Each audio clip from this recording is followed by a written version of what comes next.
Mill Hill, April 2005. This is footage from inside a police car. Armed officers are following a gang believed to be heavily armed.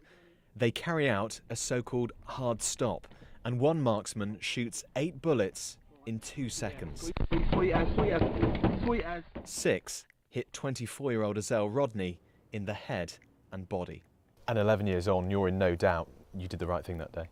Absolutely, absolutely no doubt whatsoever. As far as I'm concerned, I was wrongly accused. Tony Long was the officer who pulled the trigger.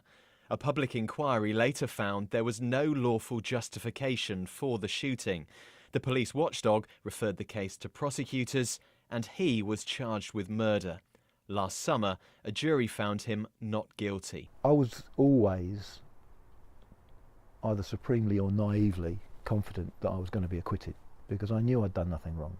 He's now accused the watchdog, the IPCC, of lacking both empathy and expertise when investigating officers involved in shootings. They've been treated as criminals.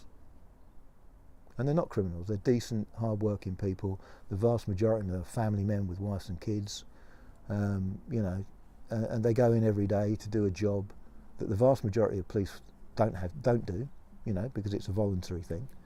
And at a time when we need authorised firearms officers more than ever because of what's happening around the world, they should be treated with a degree of respect and not, made to think that they've done something wrong. Last December, 28-year-old Jermaine Baker was shot dead in North London during a foiled attempt to free a prisoner.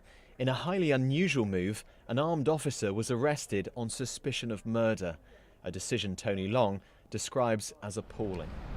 The IPCC told us it recognised the challenging and dangerous circumstances in which firearms officers operated, but said it was only right that an independent investigation was carried out after police shot dead a suspect. And it also claimed that its independent scrutiny should not cause any officer to be concerned about taking on a firearms role. Azelle Rodney's mother has said her son's death was wholly avoidable, that he should have been arrested, not shot dead. Tony Long is now retired. He says he doesn't regret the decisions he made, but thinks these days he probably wouldn't volunteer to become an armed officer. Nick Beake, BBC London News. I'm sure you understand playing devil's advocate. What do you say to people who say